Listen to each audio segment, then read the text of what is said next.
dimanche matin, mesdames, messieurs. Bienvenue à ce reportage web diffusion qui vous parvient directement du centre multisport de Châteauguay. Yannick Lévesque qui vous souhaite la bienvenue à ce reportage. Et aujourd'hui, j'ai le plaisir d'être en compagnie de Nicolas Terrien qui va travailler à mes côtés pour le premier match d'une série de deux. On a deux matchs à vous présenter aujourd'hui. Entre d'abord la finale Pee-Wee 3A, ce qu'on appelle le U13 dans le cadre de la Coupe Québec, entre les Phoenix de Laurentide-Lanaudière face à l'équipe du Rousseau de Laval-Montréal. Deux équipes Pee-Wee 3A qui se retrouvent en finale. Mon cher Nicolas, je te souhaite la bienvenue. Merci beaucoup. Ça va bien? Ça va très bien. Pour placer les gens un peu qui se joignent à nous ce matin pour ce reportage, Nicolas, tu es un joueur de hockey qui est originaire d'ici de Châteauguay, puisqu'on est à Châteauguay au centre multisport. Tu as porté les couleurs des Patriotes à l'époque, oui, c'est bien ça. ici. Capitaine chez les Saguenay-Chicoutimi. Oui. Et maintenant au niveau universitaire, entre autres avec l'Université McGill et Redmond. Oui, c'est bien ça.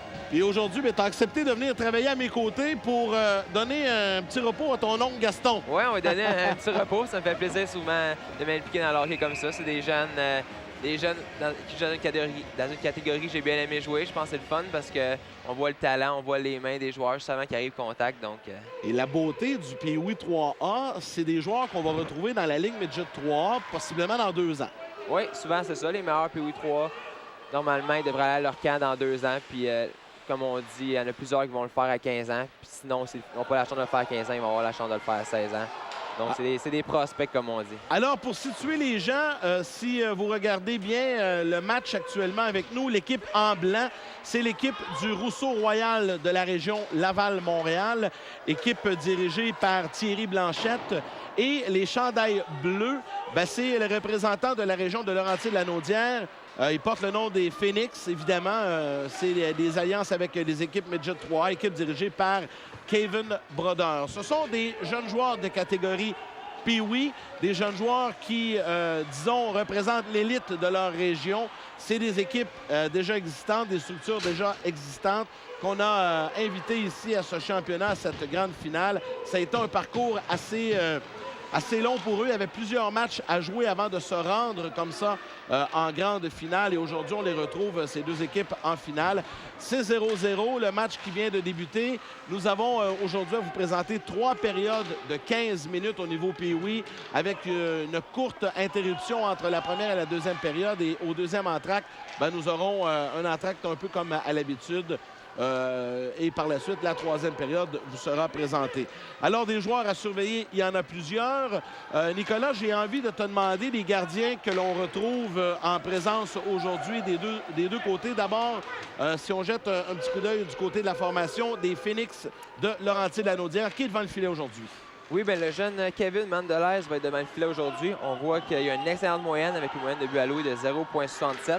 Ce qui est vraiment formidable, surtout en catégorie Pee-Wee, où est-ce que normalement, il y a plusieurs buts qui sont comptés.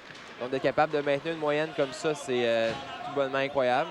On voit qu'ils sont partagés de travail avec son auxiliaire aussi, qui a aussi une très excellente moyenne. Donc, on voit que c'est une équipe qui est défensive, très bonne défensive. Et du côté de l'équipe de Laval-Montréal, le gardien en présence pour le match de ce matin.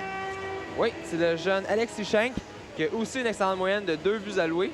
On voit que 2 victoires, 1 défaite dans le tournoi jusqu'à maintenant et qu'il va être l'homme de confiance devant le filet aujourd'hui. Alors, l'action se déroule dans le territoire de Laurentide-Lanaudière. Il n'y a toujours pas eu de véritable chance de marquer de part et d'autre. C'est Bouchard qui a la rondelle maintenant du côté des Phoenix avec le disque. Turbide, il va d'un tir. L'arrêt du gardien Alexis Schenk.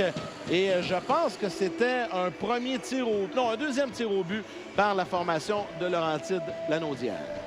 Oui, très bel arrêt du jeune gardien. Je pense qu'il a bien couvert ses angles, il a avancé. Souvent, les jeunes gardiens de cet âge-là, ils ont tendance d'être dans le fond du filet. Mais il a bien avancé pour bien couvrir tous les angles puis il a fait l'arrêt facilement. Ce qui est drôle aussi, Nicolas, quand on regarde des joueurs Pee-Wee, c'est que là, les jeunes sont en pleine évolution, en pleine période de croissance. On en voit des plus petits et des plus grands. Je pense, entre autres, ici à la mise en jeu, Félix Turbide, le numéro 5, petit gabarit. Puis on retrouve des joueurs qui sont à 5 pieds 8, 5 pieds 9 à ses côtés. Ça, on n'est pas habitué de voir ça, mais au niveau Pee-Wee, c'est quand même commun, là. Non, c'est ça, leur poussée de croissance n'arrive pas au même moment. Souvent, on voit les plus grands qui ont peut-être un peu plus de misère avec la mobilité et des petits jeunes plus rapides, mais avec le temps, ils vont tous revenir au même niveau puis ils vont se développer tous au même âge environ. Couillard pousse le disque profondément dans le territoire. Ça sera récupéré par le défenseur Parent. Parent avec la rondelle. Transporte le disque jusqu'à l'avant. Dans le territoire ennemi. Tire l'arrêt du gardien.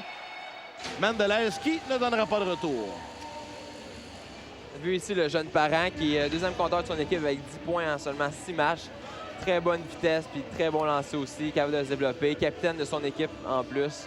Donc, un excellent joueur pour la surveiller dans le match aujourd'hui. Nicolas, tu as joué au Pee-Wee, évidemment, au cours de ta carrière. Et je ne sais pas si tu as eu la chance de toucher un tournoi comme ça. Quoique là, c'est la première édition de la Coupe Québec. Donc, véritablement, pour eux, c'est presque un rêve. Comment on se sent quand on est un jeune joueur Pee-Wee de jouer d'abord dans une équipe de structure, une équipe d'élite, mais d'arriver dans un tournoi de haute compétition et de se retrouver en finale? Ces jeunes-là, ce matin, ont dû se réveiller très tôt. Ah, c'est certain. Je pense qu'il y a beaucoup de nervosité. Je pense que la bonne nervosité, par exemple, de pouvoir jouer les meilleurs joueurs de notre région. C'est vraiment incroyable. Je pense que dans la saison, il n'y a pas vraiment de tournoi qui s'apparente à celui-là. C'est vraiment un gros tournoi avec beaucoup d'envergure. Et je pense qu'ils ressentent la pression, mais dès les premiers coups de patin, je pense qu'ils vont rentrer dans leur marche. Puis ça va beaucoup mieux aller par la suite. Camillien avec le disque. Là, je regarde mon alignement et il manque quelques joueurs ou quelques numéros ont été changés. Je ne sais pas si on est en mesure de me donner un alignement un peu plus à jour ou si on a inversé les équipes. Ah, voilà, on vient de comprendre. Donc, finalement, en blanc, c'est l'équipe de Laurentides-Lanaudière. Ça a plus de bon sens, mais je ne trouvais pas que les numéros fonctionnaient. Hein. Donc, en blanc, c'est les Phoenix de Laurentides-Lanaudière. Et en bleu, c'est l'équipe de Laval-Montréal. On vous rappelle que c'est 3 périodes de 15 minutes. Et l'équipe qui va remporter le match sera couronnée championne de cette première édition de la Coupe Québec 3A disputée à Châteauguay. Et ça a débuté le lendemain de Noël, le 26 décembre. D'ailleurs, au deuxième entracte, Robert Lalonde, le vice-président de la Ligue Midget 3 et qui est sur le comité organisateur, viendra nous expliquer un petit peu le résumé de ce qui s'est passé au cours de la dernière semaine. Un tir de la pointe, on a saisi le retour. Finalement, c'est récupéré par la formation de Laurentides-Lanaudière. Sortie de territoire, on se retrouve au centre. On revient dans le territoire maintenant, c'est le numéro 6, Antoine Casimir. De l'autre côté, récupéré par Laval-Montréal. Derrière le filet, on bataille avec le disque. Et finalement, on décampe du côté de Parent. Rapidement, passe devant pour Poulain. Poulain dans le coin. Arrive avec la rondelle, conserve le 10 derrière le filet, cherche à qui passer, remet devant, c'est intercepté en défensive, mais on reprend du côté de Poulain. Poulain bataille le long de la rampe, gagne sa bataille, envoie de l'autre côté, ça sera récupéré par la formation de Laval-Montréal. Le numéro 22, Samuel Bolduc, avec le disque dans le coin, travaille très fort, toujours le long de la rampe, toujours 0-0 dans ce match.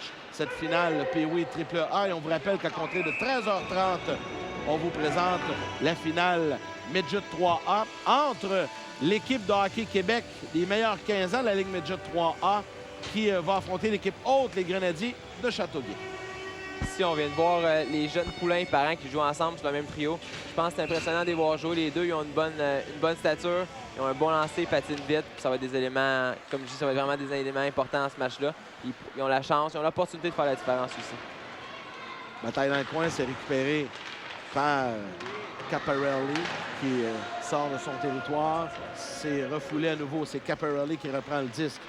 On regarde les options. On passe devant pour les Gabo. Les Gabo maintenant. Faire à son tour, c'est Poulain qui reprend. Envoie de l'autre côté à Couillard. Couillard profondément dans le territoire. C'est repris par Samuel Hood. Pardonnez-moi les petites hésitations. Il faut dire qu'aujourd'hui, pour un descripteur, c'est un cauchemar. Les deux équipes qui sont sur la patinoire n'ont aucun nom dans le dos. Évidemment, on ne pouvait pas savoir les équipes à l'avance parce que le tournoi, les deux équipes ont dû, Nicolas, hier remporter la demi-finale, chacune leur demi-finale respective, pour se retrouver en finale ce matin. Et ce ne sont pas des équipes qu'on voit évoluer souvent. En tout cas, dans notre cas, à nous deux, c'est la première fois qu'on les voit évoluer, donc on ne les connaît pas. Et là, quand tu les vois évoluer et qu'ils n'ont pas de nom dans le dos, c'est un peu plus difficile. On va se dire les vraies affaires. Les Gabos avec le disque. Au centre, perte de possession récupérée par Huard. Huard se contente tout simplement d'envoyer jusqu'à l'autre bout et on apporte des changements du côté de la formation de Kevin Brodeur. Des forces fraîches sur la patinoire. On reprend. Toujours dans le territoire du Laval-Montréal. On trébuche avec le disque, envoie devant. C'est récupéré par Esrenberger. Remet maintenant pour Poulain en diagonale. Tir complètement raté qui rate la cible. Reprend défensive par Chillis. Chillis maintenant envoie derrière le filet. C'est repris par les Phoenix. On tente une sortie de territoire. On peut voir, Nicolas, que du côté de la formation de Laval-Montréal, on a quelques problèmes là, dans leur territoire, dans leur zone défensive, à réussir à bien exécuter une sortie de zone. Oui, je pense qu'on voit que les Phoenix appliquent beaucoup de pression dans le défensif. Puis les défenseurs de Laval ont peut-être un peu de misère jusqu'à maintenant à négocier avec ça. Mais leur gardien a fait un très bon travail, puis il les garde dans le match jusqu'à présent. 3 tirs au but par la formation du Laval-Montréal et déjà 8 tirs au but par la formation du Laurentides-Lanaudière. Donc, je vous rappelle, Phoenix Laurentides-Lanaudière en chandail blanc et le Rousseau-Royal Laval-Montréal en chandail bleu. Même pour nous, c'est une adaptation de faire un match de hockey comme ça tôt le matin. Pour eux, c'est plus habituel, les joueurs Pee-Wee, de jouer le matin, mais pour nous, de se retrouver avec un match comme ça à 9h30, c'est différent. Rondelle libre, récupérée par les Phoenix, sortie de territoire. C'est Fortin avec le disque. Perte de possession dans le coin, finalement. Ça sera récupéré en défensive par le Laval-Montréal. Avec la rondelle derrière le filet, c'est Ahmad. Ahmad, le long de la rampe, pose vers son coéquipier Calvé. Calvé envoie au centre, perte de possession, récupéré toujours par le Laval-Montréal. Maintenant dans le territoire des Phoenix, derrière le filet. On conserve la rondelle. Beau travail en échec avant. Belle passe, tir en défensive. C'est bloqué par le grand défenseur, le numéro 4, Félix Bouchard. C'est lui qui a le disque. Envoie maintenant vers Casimir. Casimir cafouille quelque peu, protège la rondelle. Casimir passe de l'autre côté vers Rano. Rano s'en va avec la rondelle dans le territoire ennemi. Perte de possession, revirement. Zone centrale récupérée par le Phoenix. Et du revers envoie jusqu'au capitaine qui a la rondelle. C'est Hood maintenant avec le disque. Derrière à Casimir. Jusque dans le territoire du Laval-Montréal. Perd le disque, le grand numéro 11, Sean Christopher Migabo. Il faut dire que dans la région de Laval-Montréal, et c'est un peu comme ça dans la Ligue Midget 3 aussi, on retrouve des joueurs de hockey, plusieurs joueurs qui sont de différentes origines ethniques. Et c'est ça, moi, que je trouve intéressant, Nicolas, c'est de voir, quand je regarde les noms là, des Migabo, Esperberger, Assayad, Ellis, Stravos, des joueurs de différentes nationalités qui pratiquent notre sport au Québec. Ce sont évidemment des Québécois, des jeunes joueurs d'ici, mais souvent on a tendance à aller vers son sport un peu plus naturel, qui est le soccer ou qui est d'autres sports européens plus connus. Mais de les voir évoluer dans des structures de hockey comme ça, je trouve ça intéressant. Non, c'est le fun. C'est le fun qu'ils soient capables, qu'ils aiment jouer au hockey, qu'ils veulent s'impliquer. Et je pense que le hockey devient de plus en plus accessible à tout le monde et de plus en plus de joueurs le pratiquent au Québec.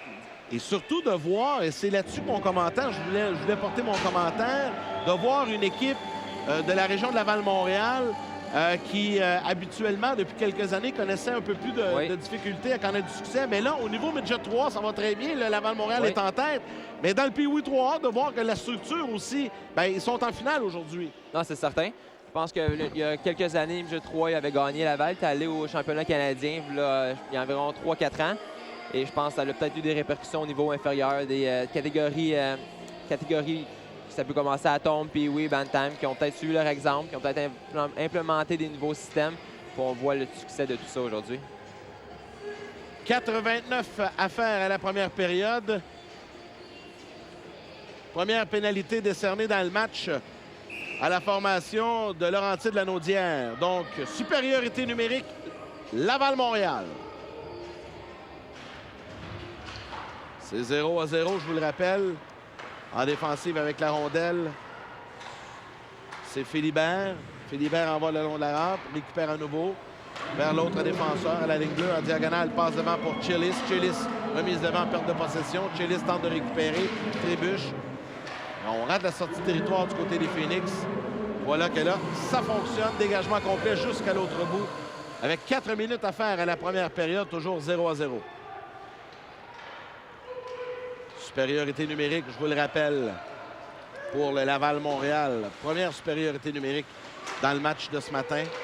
Dégagement à nouveau complet jusqu'à l'autre bout. Déjà, Nicolas, on voit qu'à cet âge-là, les entraîneurs doivent travailler et à implanter leur système. On sait que le hockey, c'est évidemment... Le hockey d'aujourd'hui est très, très systématique et on le voit déjà chez les jeunes. En tout cas, là, on le remarque peut-être un peu plus en défensive du côté du Phoenix, mais on joue bien la boîte défensive. Ah, je pense que c'est certain.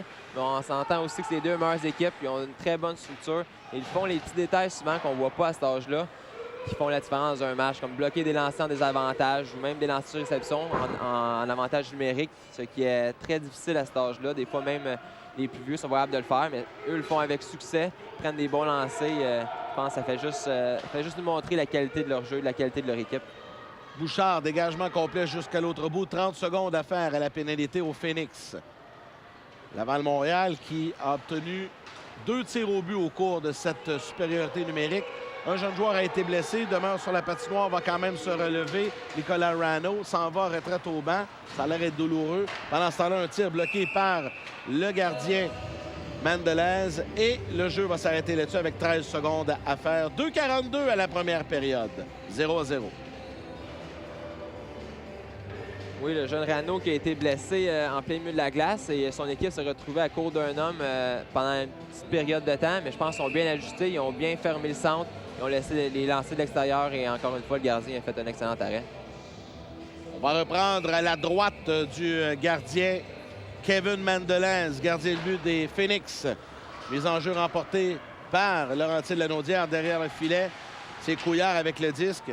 Bloquant défensive, tir sur réception, rapide, bloqué par le gardien Mandelez. C'est repris la pénalité qui se termine au même moment de retour à force égale, 5 contre 5. On bataille dans le coin. Bataille entre Daudelin et Stravos. Finalement, Daudelin a gain de cause. Sortie de territoire rapide chez les Phoenix. Et là, on décampe rapidement. Avec le disque, c'est Xavier Parent. Parent dans le coin. Il y aura une autre pénalité d'appeler. Cette fois, ça sera à l'endroit du Laval-Montréal.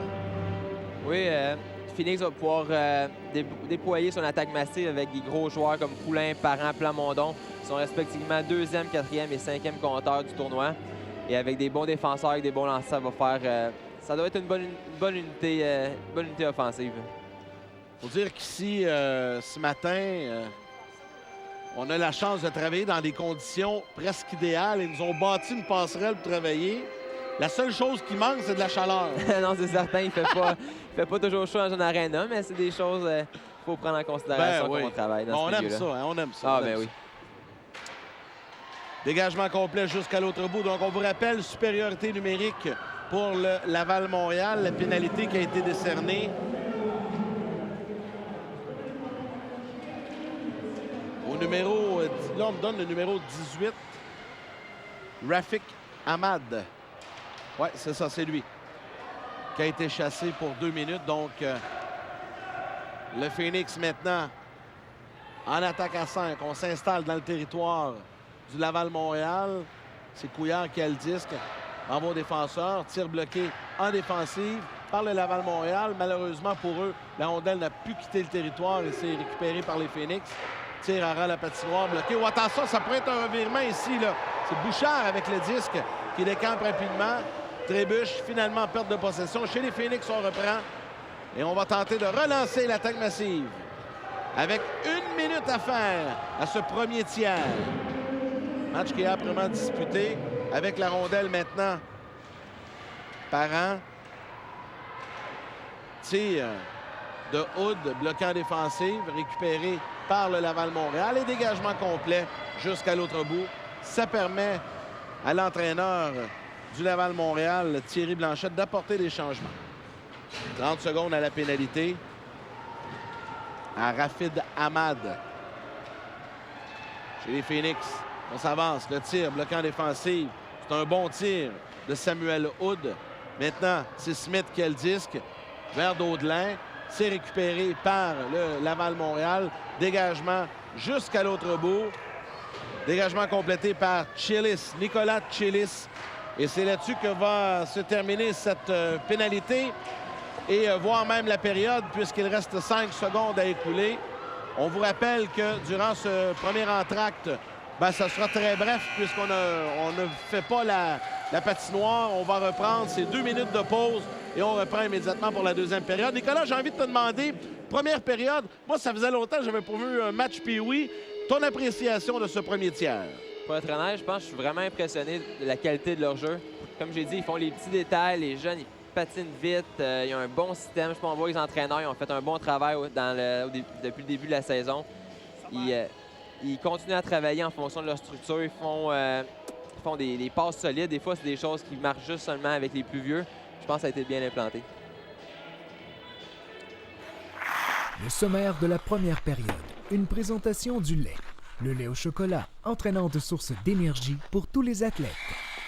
Alors, Nicolas, un sommaire assez simple dans cette première période. Ah, certain, il n'y a eu aucun but. Dans le manque de 0-0, on voit que le Phoenix a eu un peu plus de chances de marquer avec 8 buts. Et 8 lancés, désolé, et Laval avec seulement 6. Une punition de chaque côté qui a donné un avantage numérique aux deux équipes. Automatiquement, on est 0-1 de chaque côté. On va se réinstaller pour reprendre cette deuxième période. On vous rappelle que c'est des périodes de 15 minutes.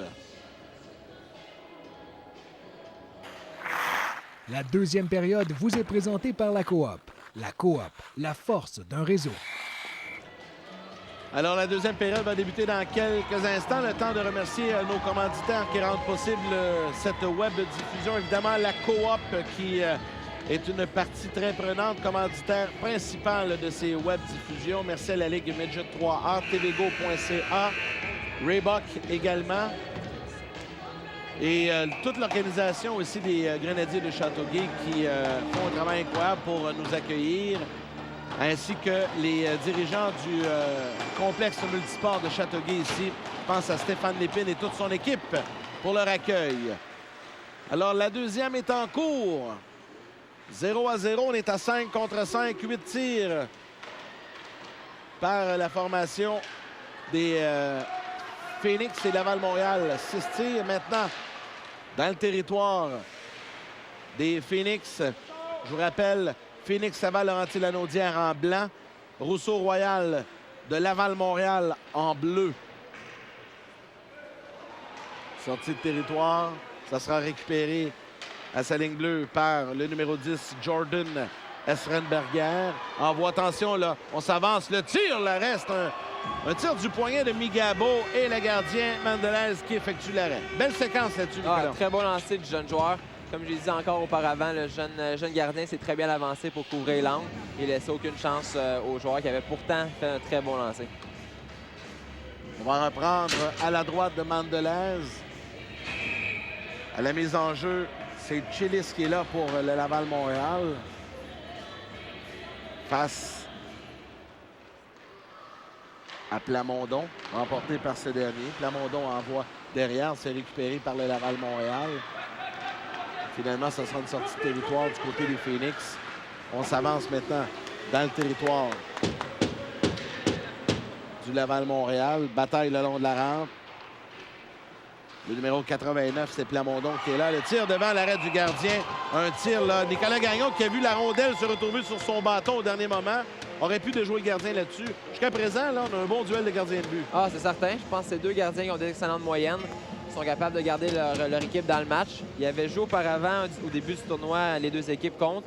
Et le Phoenix avait emporté 5-2, mais on voit qu'ici, jusqu'à maintenant, c'est une partie beaucoup plus défensive. On va reprendre à la gauche du gardien Alexis Schenk. Les enjeux remportés par le Laval-Montréal. Le long de la rampe, c'est Esperberger qui est là. Bataille avec Plamondon, finalement. Ça sent une sortie de territoire au centre. On décampe rapidement. Caparelli, il va de vitesse. Tente de déborder le défenseur. Se fait enlever la rondelle au dernier moment par Bouchard. Beau travail de ce dernier, mais c'est récupéré par le Laval-Montréal. Derrière le filet, Caparelli remet devant personne pour accuser réception de la passe. Et ça devient un dégagement jusqu'à l'autre bout. On va relancer l'attaque du côté du Laval-Montréal. Finalement, revirement. Ça profite au Phoenix. Dans le coin avec la rondelle, c'est Poulain. Poulain en diagonale. Passe à Turbide. Turbide à la ligne bleue. Regarde les options. On va dans le coin. Dans le coin, c'est récupéré par Hood. Hood remet devant. Et Kalmikov qui a tenté de déjouer le gardien Schenk, mais ce dernier a été vigilant. 13-0-4 à faire à la première période, à la deuxième période, pardon. Coup de pression encore appliqué par le Phoenix. Je pense qu'il y a un bon lancer de la pointe qui est survenu. Et comme on dit, quand il a lancé, les attaquants par la suite ont foncé vers le filet pour prendre les rebonds. Et ça nuit beaucoup au jeu du gardien. Ça le met sur les nerfs, comme on dit. Parent, la mise en jeu face à Migabo. Emporté par le Laval-Montréal, mais défensivement récupéré par Smith. Smith en va dans le coin. On tente d'aller récupérer la rondelle. Smith, le défenseur, le long de la rampe. Conserve dans le territoire, mais ça sera repris rapidement par le Phoenix, qui envoie jusque derrière le gardien Schenk. Récupéré en défensive par Ahmad. Sortie de territoire. Au centre, Migabo est là. Perte de possession. On reprend du côté de Parent. Xavier Parent avec le disque. Tente de déborder tout le monde, ça ne fonctionne pas et ça sera repris toujours par le Phoenix. Huard pousse dans le coin, envoie vers Parent. Parent derrière le filet avec la rondelle. Parent conserve habilement. Envoie au défenseur Turbide. Turbide tire, bloqué par le gardien qui ne donnera pas de retour et la menace va s'éteindre. Très bon lancer ici du jeune défenseur. On voit que Laval qui ont tendance à se replier un peu trop vers le centre. Ça laisse des pointes ouvertes. Et avec la qualité des défenseurs et Phoenixion, ils sont capables de générer beaucoup d'attaques de la ligne bleue. Moi, je suis étonné quand même de voir la qualité des tirs de la ligne bleue. Hein? Oui, c'est impressionnant, surtout avec, comme je disais, avec leur stature, avec leur poids. Des fois, le transfert de poids n'est pas aussi puissant qu'un jeune plus vieux, mais ils sont capables de générer de très bons lancers. Surtout la ligne bleue, que c'est quand même une grande distance pour eux. C'est pas toujours proche. Là, il faut rappeler que c'est quand même des jeunes de 12-13 ans. Là, oui, au nouveau Pee-Wee. Je regarde... il y a des 12-13 ans qui sont assez grands. Oui, quand on regarde pour Laval, le jeune Migabo, je pense qu'il comme on disait, il y a une petite croissance assez précoce. Mais non, il a quand même gardé un bon coup de patin. Ça l'aide pour jouer contre des jeunes de son âge. Dans le territoire des Phoenix, sortie de territoire le long de la rampe. Oh, on a été chanceux là-dessus. On aurait pu avoir un 2 minutes finalement. On récupère la rondelle. C'est repris au centre par Oumer. Oumer vers Chilney.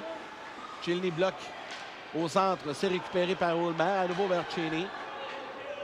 Chilney renvoie devant. Mais finalement, ça se retrouve de l'autre côté et récupéré par Morin. Morin renvoie au centre. Et rapidement, le Laval-Montréal refoule Laurentides de la Naudière dans son territoire. Morin avec le disque. Remise devant pour Parent. Parent envoie tout simplement à l'autre bout. On avait commandé des changements du côté de Kevin Brodeur. Voilà que les changements sont complétés. Maintenant, c'est récupéré par les Phoenix. C'est Nicolas Gagnon dans le coin, ennuyé par deux adversaires. Finalement, qui aura gain de cause? On bataille ferme. Morin s'est repris rapidement par Poulain. Poulain tente de contourner le filet, conserve habilement la rondelle. Perte de possession. Et c'est bloqué par les Phoenix, mais le Laval-Montréal a réussi le dégagement néanmoins. Et là, si ça n'avait pas touché à l'officiel, on aurait pu voir rapidement partir Minaya Ellis. Ça aurait pu être dangereux, mais finalement, on reprend. C'est lui qui a la rondelle. Ellis, avec le disque, tente de déborder le défenseur. Petite stature et habilement contourne le grand défenseur Bouchard. La rondelle est libre derrière le filet. Ça sera récupéré le long de la rampe maintenant par Jarry. Jarry perd à son tour, se replie en défensive, sortie de territoire chez le Phoenix. Et on s'en va, on est seul de son camp. Le tir, l'arrêt du gardien. Un bon tir de Xavier Parent. C'est repris en défensive. On refoule profondément dans leur territoire le Laval-Montréal. Et rapidement, on reprend du côté de Asperberger. Et à son tour, envoie jusqu'à l'autre bout un dégagement qui sera refusé à la formation montréalaise.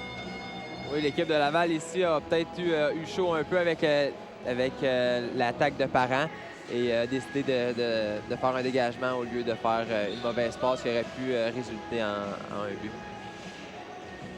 On reprend dans le territoire du Laval-Montréal. Parent la mise en jeu pour les Phoenix. C'est remporté par ce dernier. Parent envoie au défenseur. Le long de la rampe maintenant, on tente de reprendre. Voilà, c'est fait. Hood envoie à nouveau à Parent derrière le filet. Hood tente de récupérer. Migabo va saisir la rondelle et décampe rapidement. Migabo, on vous parlait de lui tantôt, le Sean Christopher Migabo, assez grand pour un joueur Pee-Wee. Passe derrière, tire à le filet. Migabo récupère dans le coin. Perd à son tour, revirement, et ça profite à Kalmikov. pénalité d'appeler à la formation du Laval-Montréal. Dès qu'on va toucher à la rondelle, voilà, on va signaler cette infraction pour coup de bâton, je pense. Voilà, c'est ça. Un peu plus décousu en deuxième période, Nicolas. Un peu plus. Je pense que Laval applique un peu plus de pression, sont ajustés à la pression que Phoenix leur exerçait. Les défenseurs vont chercher la rondelle un peu plus rapidement et ça donne peut-être un peu plus de jeu en zone neutre et moins structuré comparativement à la première période.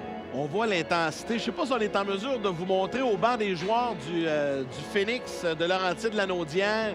Les 4 entraîneurs sont debout sur le banc, un peu à la manière européenne. Hein? Tous les joueurs sont debout et les entraîneurs, bon, on peut le voir, là, les entraîneurs qui sont debout. Ça, on n'est pas habitué de voir ça ici en Amérique du Nord, de voir les entraîneurs debout, sont carrément sur le banc des joueurs.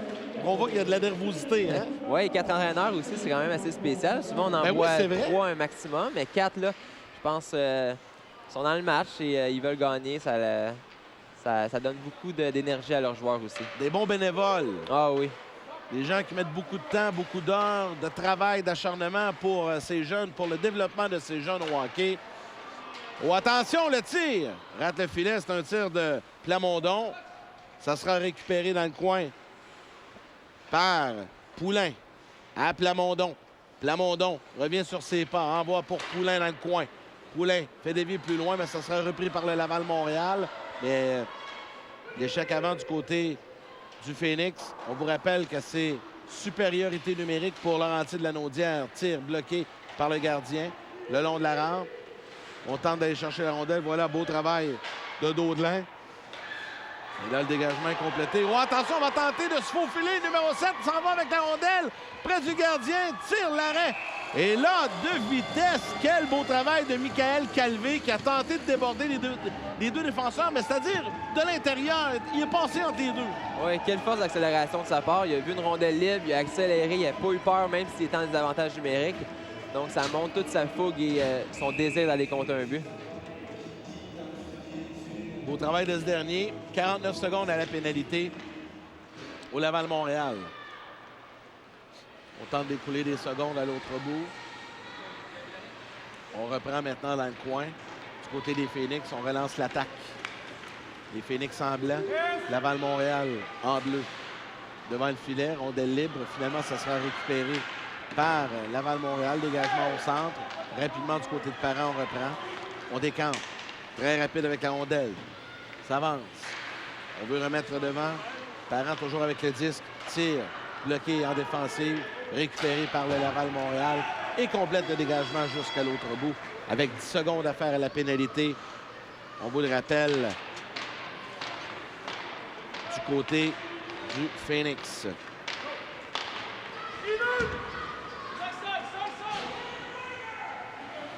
Lamondon, derrière le filet, veut remettre devant. Ça touche l'extérieur du filet. Parent reprend. Numéro 19 envoie derrière. Personne devant pour accuser réception de la passe. On envoie en défensive au numéro 6, Casimir. Casimir envoie derrière le filet. On bataille, c'est Samuel Hood, perte de possession. Pénalité terminée, de retour à 5 contre 5. On appelle les changements du côté de la formation de Laval-Montréal. Voilà, c'est fait. Chez les Phoenix, c'est Parent qui décampe avec la rondelle, seul de son clan, puisqu'on apporte des changements également au banc de son équipe. Gagne des secondes, renvoi défensive. Le grand numéro 2, Smith, pour sa rondelle dans le coin. On récupère du côté du Laval-Montréal. On tente de quitter le territoire, ça ne fonctionne pas. Turbide perd à son tour. Attention, là, ça va 2 contre 1 pour le Laval-Montréal. Rapidement, là, c'est Esper-Berger. Remet le vent, l'arrêt du gardien qui ne donnera pas de retour. Et Mandelez qui a été solide là-dessus. On voit que Phoenix joue d'une façon assez nerveusement depuis le début de la deuxième période. Je pense que c'est une équipe qui a compté beaucoup de buts depuis le début du tournoi. Et peut-être qu'ils voient que la marque est encore 0-0, ça les rend un peu nerveux et jouent plus sur les talons comparativement en première période. Ils font beaucoup plus d'erreurs, font des revirements. Et je pense que Laval est capable d'en profiter pour prendre des très bons lancers au filet. 6 minutes 14 à faire à la deuxième période. Toujours 0-0 dans ce match. Honnêtement, je m'attendais, moi, ce matin, parce que tu le disais même en début de reportage, qu'au niveau POU, on marque beaucoup de buts. m'attendais à une avalanche de buts ce matin. Finalement, c'est pas le cas jusqu'à présent. Non, je pense qu'il y a des, comme on dit, il y a deux très bons gardiens de chaque côté, donc ça limite un peu les buts. Et peut-être vu que c'est la finale, il joue plus sur le talon un peu, joue plus défensif pour pas accorder de mauvais buts qui pourraient faire la différence dans on veut pas être le joueur qui crie, qui fait l'erreur, qui donne le but, qui donne le ton à l'autre équipe. Hein? Non, c'est ça. Je pense que présentement, les deux équipes jouent pour ne pas perdre comparativement à jouer pour gagner. Ça offre du très bon hockey quand même. On va reprendre dans le territoire. On va reprendre en zone centrale. On apporte des changements du côté des Phoenix. Et on complète des changements du côté du Laval-Montréal également. On vous rappelle qu'à 13h30 cet après-midi, on vous présente la finale de la division Midget 3A entre l'équipe Québec des 15 ans de la Ligue Midget 3A, équipe étoile, face à l'équipe haute, les Grenadiers de Châteauguay, qui ont créé une surprise. Je crois qu'ils ont une excellente formation cette saison, mais d'affronter des équipes étoiles, les meilleurs 15 ans de la Ligue, les meilleurs 16 ans de la Ligue et l'équipe nationale de la Finlande, les Grenadiers qui se retrouvent en grande finale. Ça va être intéressant à suivre ce match. La troupe de Bruce Richardson qui sera motivée de jouer devant les siens également. Il y aura sûrement une ambiance extraordinaire pour cette finale à 13h30, on vous le rappelle. Oh là, on a été chanceux là, du côté de Xavier Parent de ne pas avoir été chassé. Fait un peu d'obstruction. L'obstruction légale, comme on dit. Des fois, il y en a qui qui sont capables d'en passer des petites vites à l'arbitre. Et dans ce cas-ci, ça a marché. Oh, oui, l'officiel l'a carrément pas vu. En même temps, il y a tellement de choses qui arrivent sur une patinoire, ils ne peuvent pas tout voir. Des fois, c'est facile de les critiquer, mais en même temps, s'il y en a qui sont déjà été arbitres, ils ont pu voir comment que le jeu est rapide. Puis, c'est pas facile, c'est pas évident. Alors maintenant, attention, belle séquence de tir du revers à l'arrêt du gardien. Chang. Bon tir, belle séquence là, de Samuel Poulain. Oui, il n'est pas premier compteur de son équipe pour rien. On voit qu'il a fait un bon lancer du revers. Je pense que c'est un arme qui n'est pas souvent utilisé au hockey. Il se perd avec les années, mais il a pris un très bon lancer. Encore une fois, très bel arrêt de Laval. 15 tirs par les Phoenix, 10 par le Laval-Montréal. Jusqu'à présent, au total de la rencontre, 0-0, on vous le rappelle, 4 minutes 15 à faire à la deuxième période de cette finale POI 3A de la première édition de la Coupe Québec, présentée depuis le centre multisport de Châteauguay. Laval-Montréal maintenant dans le territoire de Laurentides-Lanaudière. Finalement, revirement. Sortie de territoire, les Phoenix reprennent. Belle passe en diagonale vers Couillard. Couillard dans le coin. On bataille. Prudhomme est là également. Prudhomme le long de la rampe, ça sera récupéré en défensive. Et Assayag envoie jusqu'à l'autre bout. Ça ne sera pas refusé. On récupère du côté de Félix Bouchard dans le coin. Bouchard envoie de l'autre côté à Casimir. Casimir remet devant pour Morin. Morin bataille dans le coin. Ça sera récupéré par les Phoenix. Beau travail de Samuel Hood. Pénalité d'appeler. Dès qu'on touche à la rondelle, on va chasser pour avoir accroché à l'endroit d'un joueur du Laval-Montréal.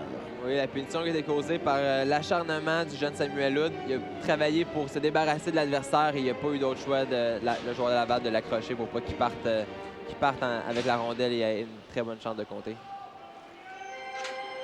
On va reprendre en zone centrale. 3-27 à faire à la période médiane. Je rappelle qu'au deuxième entracte, nous aurons un invité, une entrevue à vous présenter avec le vice-président de la Ligue de hockey Midget 3, M. Robert Lalonde, qui nous fera un petit compte-rendu de cette semaine d'activité, de cette première édition de la Coupe Québec ici à Châteauguay. On n'a pas manqué cette entrevue au deuxième entracte. On s'installe maintenant dans le territoire du Laval-Montréal. Chez les Phoenix, en échec avant contrôle de la rondelle, dans le coin. Regarde les options. Tir bloqué par le gardien Chang qui ne donne pas de retour. Très bon lancer de sa part. Par exemple, il n'y avait personne avant du but, donc des fois, il aurait peut-être eu la possibilité de faire un jeu, de faire une passe pour faire bouger la boîte défensive et avoir une meilleure opportunité de marquer. 1 minute 29 à la pénalité au Laval-Montréal. Avantage numérique. C'est un troisième avantage numérique à la formation des Phoenix. On est 0-2 dans ce match jusqu'à présent. Défenseur Bouchard. Tir bloqué, c'est repris par le Laval-Montréal. Dégagement complet jusqu'à l'autre bout. Et rapidement, on doit faire vite là, du côté de Daudelin. Finalement, on va laisser aller la rondelle jusqu'à son gardien Mandelez qui va saisir. Et c'est un peu le scénario qu'on souhaitait du côté de Laval-Montréal. Mise en jeu profondément dans le territoire adverse. Oui, on envoie la rondelle le plus loin possible du but. Je pense que, comme le bon dicton dit, quand la rondelle n'est pas dans notre zone, on ne peut pas se faire compter. Et le jeune Migabo aussi a appliqué beaucoup de pression pour causer une mise en jeu dans son adverse. Migabo, profondément dans le territoire, envoie. On va chercher la rondelle du côté de Chalice. Le long de la rampe, c'est repris toujours par le Laval-Montréal qui contrôle le disque. Finalement, Parent va récupérer chez le Phoenix. Parent décampe avec la rondelle, transporte le disque. Zone centrale, passe en diagonale de l'autre côté pour Poulain. Poulain veut remettre devant. Personne pour recevoir la passe, mais on va reprendre rapidement du côté de Huard. À Poulain maintenant, dans le coin. Poulain se sert de la rampe. Envoie au défenseur Bouchard. À Poulain. Devant dans l'enclave. Un tir sur réception raté, mais ça sera repris en défensive. Poulain avec la rondelle. Le long de la rampe. 30 secondes à cette supériorité numérique. Envoie à Bouchard, le défenseur. Tir complètement raté. Migambo reprend. Rate sa sortie de territoire. Poulain va récupérer. Bataille avec Migambo. Et finalement, ça sera repris par le Laval-Montréal. Chélis. Petite stature, mais très intense le long de la rampe. Le numéro 2, Nicolas Chélis. Du côté du Laval-Montréal. Oui, il fait un très bon travail depuis le début du match avec Migambo. Je pense qu'il y a peut-être un peu de jeu d'entraîneur là-dedans. Il essaie de mettre ce trio-là contre le gros trio adverse. Ouais. Et à date, ça marche très bien. Pénalité terminée. On reprend le tir bloqué par le gardien. Shank. C'est repris par Laval-Montréal. Dégagement complet. Et comme la pénalité est terminée, le dégagement, non, ne sera pas refusé. Puisqu'on est arrivé rapidement. Beaucoup de pression. 1 minute à faire à la deuxième période. Les Phoenix relancent l'attaque. Dans le territoire du Laval-Montréal. Avec le disque Trébuche. Est-ce qu'on va donner une pénalité ou je regarde du côté de l'officiel? Non. Je penserais pas, non? Et là, du côté du Laval-Montréal, on est à 10 tirs au but depuis un bon moment. Non, je pense qu'ils ont eu de la misère à générer de l'offensive. Avec les punitions qu'ils ont eues, ça les aide pas, c'est certain. Mais il faut qu'ils trouvent un moyen d'aller en zone adverse et générer des opportunités. 53 secondes à faire à la deuxième période. On reprend à la droite du gardien Alexis Shank. Mise en jeu remportée par Hood. Envoie le long de la rampe jusqu'à Kalmikov. Kalmikov derrière le filet pour son coéquipier Couillard. Remise maintenant défensive. Avec la rondelle, on a passé par-dessus la rondelle du côté de Couillard. Ça sera repris par Plamondon maintenant. On bataille le long de la rampe.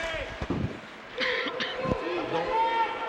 Et on reprend. Plamondon s'installe dans le territoire du Laval-Montréal. Le jeu avorte, sortie de territoire et on décampe du côté de Esperbenger. Esperbenger applique les freins, conserve la rondelle, remet devant. C'est le défenseur maintenant qui a le disque. Caparelli tire. Le camp défensif, on a été blessé là-dessus. Je pense que c'est Smith là, qui a été blessé sur la séquence. J'ai pas vu. Est-ce qu'il a reçu la rondelle? Oui, il a bloqué la rondelle du joueur de Laval. Et je crois qu'il l'a reçu dans l'estomac. Ça a l'air d'être douloureux. Demeure étendue sur la patinoire. On va apporter les premiers soins. Tout ça arrive avec 7 secondes à faire à la deuxième période. Ben, honnêtement, je pensais pas qu'on était pour se retrouver après 40, dans le cas du Pee-Wee, 30 minutes de jeu avec une égalité de 0-0. Ah, c'est assez surprenant. Je pense surtout avec des joueurs de chaque côté qui sont reconnus pour avoir très bonne offensive. Donc, je pense bon jeu défensif des deux côtés, mais il faut qu'une équipe trouve le moyen de compter s'ils veulent gagner. On aime ça, là, mais ça serait le fun qu'il n'y ait pas 12 prolongations. Parce qu'en finale, j'ai l'impression qu'on va jouer une période de prolongation de 5 minutes. Par la suite, ça sera la fusillade. Oui. Parce qu'évidemment, il y a la finale consolation du Midget 3A prévue à 11h et la finale du Midget 3 à 13h30. Donc, comme il y a 2 autres matchs qui suivent. Ils ne peuvent pas prendre beaucoup de retard, sinon la journée va toute être retardée tout au long. Il y a beaucoup de matchs aujourd'hui, beaucoup de matchs de différentes catégories. Et peuvent pas se permettre d'être quelques heures de retard. Les enjeux remportés par les Phoenix. Sortie de territoire, on doit faire vite. On va manquer de temps du côté de Parent-Trébuche. Et c'est là-dessus que se termine cette deuxième période avec une égalité de 0-0. Et les spectateurs qui apprécient parce qu'on a eu droit à deux excellentes périodes de hockey. Nicolas, je te demande ton appréciation de cette deuxième période, un petit peu différente de la première. Oui, on a vu au début de la deuxième, je pense que Laval a pris un peu plus de chance. Ça a généré beaucoup plus de lancers. Mais vers la fin, vers le deuxième segment de cette deuxième période, ils ont eu peut-être un peu plus de misère, eu des punitions, ce qui n'a pas aidé. Phoenix a repris l'avantage en fin de deuxième. Merci beaucoup, Nicolas. Dans quelques instants, mon invité sera le vice-président de la Ligue de développement Midget 3A du Québec, M. Robert Lalonde, en vous rappelant la marque dans cette finale POI 3A. Après deux périodes complètes de jeu, c'est l'égalité 0-0 entre les Phoenix de Laurentides-la-Naudière et le Rousseau Royal de Laval-Montréal. À tout de suite. Ce deuxième entracte est une présentation des Centres dentaires La Pointe. Protégez votre sourire avec les Centres dentaires La Pointe.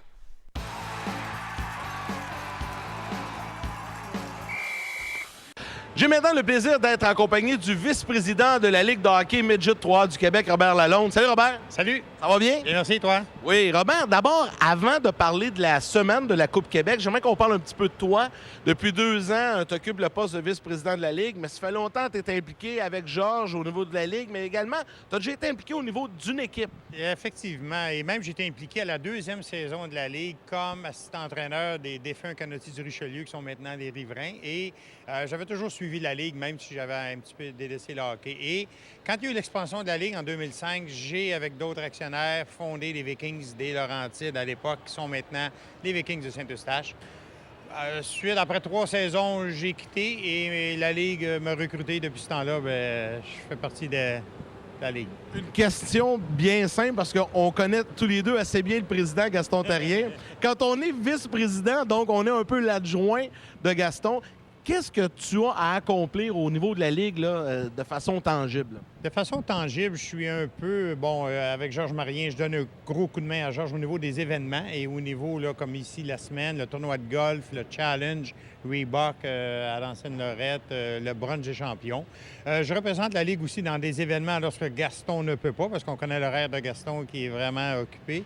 Et en série, on supervise les matchs. Ça prend un superviseur de la Ligue dans chaque match des séries. Donc, on se répartit ça au groupe. Et aussi, quand on a, mettons, des cas de discipline ou des cas à régler, là, on se rend compte, on a des réunions pour le roulement de la Ligue, quoi. Robert, très impliqué au sein de la Ligue. Et là, on va parler de la Coupe Québec. C'est la première édition. C'est à Châteauguay. Ça a débuté le lendemain de Noël. Ça se termine aujourd'hui.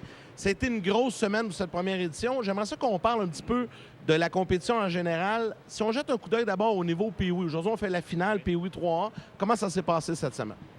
Oh, ça a été une semaine, de rebondissement, premièrement, au niveau des événements. On sait qu'on a eu une tempête. Alors ça nous a chambardé l'horaire. Il a fallu qu'on annule des matchs et qu'on les reprenne. On a eu des problèmes de glace une journée, mais ça, c'est les côtés d'un tournoi qu'on rencontre à chaque année ou à chaque tournoi. On appelle les impondérables. Les impondérables ou les dommages collatéraux. Mais au niveau du POI, écoute, on a eu un calibre de jeu que ça fait longtemps que je n'avais pas vu de match POI. Et je vous jure, regardez le match d'aujourd'hui parce qu'il y a des joueurs qu'on va voir avec nous dans le Midget 3 dans 3, 4 ans, 5 ans. Et c'est un calibre relevé. Et on s'entend, c'est que la façon que ça fonctionne, c'est que c'est des structures. Donc, chaque équipe Midget 3 était représentée par une équipe POI 3A de sa région qui portait le nom de l'équipe Midget 3A. Donc, ça fait en sorte, ça crée une petite chimie.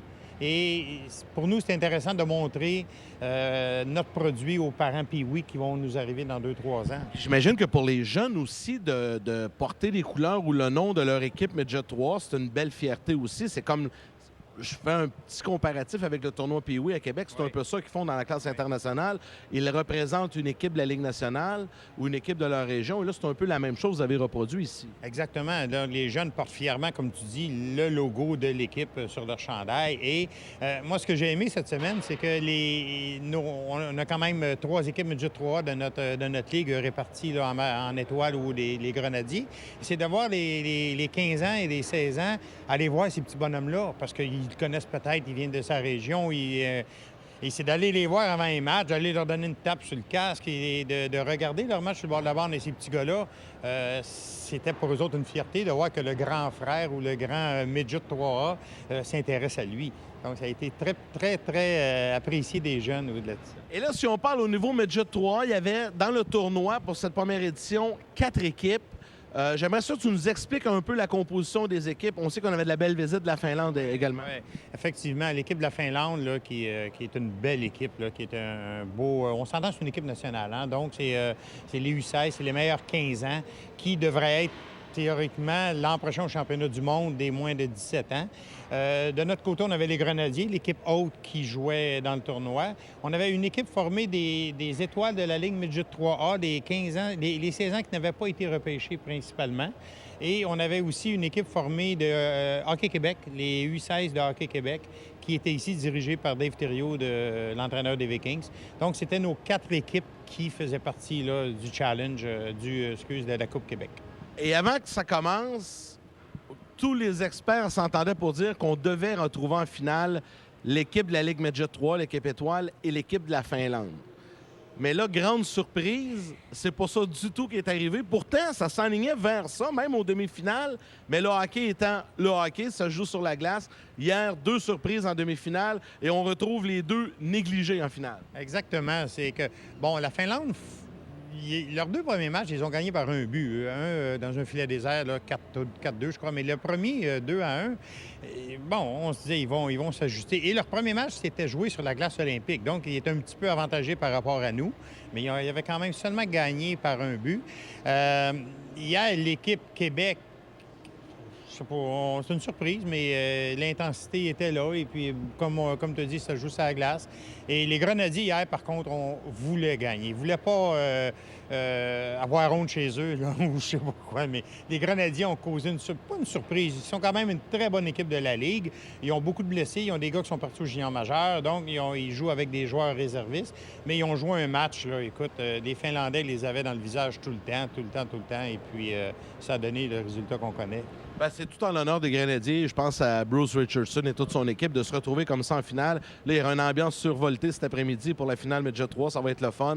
Mais pour la Ligue, de façon générale, même si là, il reste encore 3 matchs à jouer dans le tournoi, est-ce qu'on peut d'ores et déjà qualifier cet événement d'un grand succès? Oh oui, oh oui. Pour nous, là, définitivement, là, c'est un succès qu'à répéter parce qu'on on pense à l'an prochain, à réorganiser, à se corriger là où on a eu des faiblesses, je ne sais pas si on va revenir ici ou on va aller à un autre complexe. Les gens ici nous demandent, les gens des régions nous demandent, vous emmenez-vous chez nous l'année prochaine? Je dis, il faut quand même... à Gaspé, il n'y a pas grand aréna puis d'hôtel pour nous recevoir, mais ça serait plaisant de se déplacer en région. Ça prend plus qu'une patinoire en même temps dans le même complexe, idéalement. Bien, ici, là, avec la tempête, si on n'avait pas eu 3 patinoires, on annulait des matchs. On n'avait pas le choix. Donc, mais ça, c'est tout tournoi hockey mineur, c'est ça. On s'entend que s'il y a une tempête, là, bon... On a eu la chance, en quelque part, d'avoir une 3e glace et la collaboration des gens des Grenadiers qui nous ont fortement aidés et des gens du complexe multisport qui ont annulé d'autres matchs là, de ligue pour pouvoir présenter nos matchs. Bien, Robert, ça a été une belle semaine. Un gros merci. Bravo pour cette belle ce nouveau tournoi d'envergure au Québec. Puis on va souhaiter 2 belles finales aujourd'hui. Bien, merci beaucoup. À la prochaine. Merci, voilà. Robert Lalonde, il est le vice-président de la Ligue de hockey Midget 3A du Québec.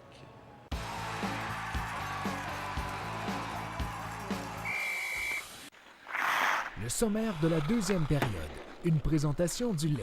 Le lait au chocolat, entraînante source d'énergie pour tous les athlètes. Alors, nous sommes de retour avec le sommaire de la 2e période. Et encore une fois, Nicolas, c'est assez simple. Non, pas beaucoup de buts à se mettre sous la dent. 4 tirs au but pour Laval en 2e pour un total de 10. Et 10 tirs au but pour Phoenix pour un total de 18. deux équipes qui ont eu un total de 4 punitions ensemble. Le Phoenix qui a eu à tuer seulement un désavantage numérique et Laval 3. Oui, évidemment, Si il y a on une petite erreur voit, là-dessus. On n'est pas 2 en 3, mais bien 0 Oui. en 3 là, du côté de la formation de Laval-Montréal. Alors, un sommaire assez simple. Le jeu de la deuxième période, une présentation de la source du sport. La source du sport, le sport, on connaît ça. Alors, Nicolas, le jeu que tu as choisi. Oui, c'est un 2 contre 1 par Laval qui a été très bien joué par le Phoenix. Souvent, quand on voit les 2 contre 1, le défenseur a tendance à foncer vers le joueur et laisser la passe de l'autre côté, ce qui en résulte souvent à un but. Mais le défenseur a très bien joué, a laissé le joueur aller vers l'extérieur et quand il a vu qu'il n'y avait plus de chance de faire la passe, il a laissé le lancer.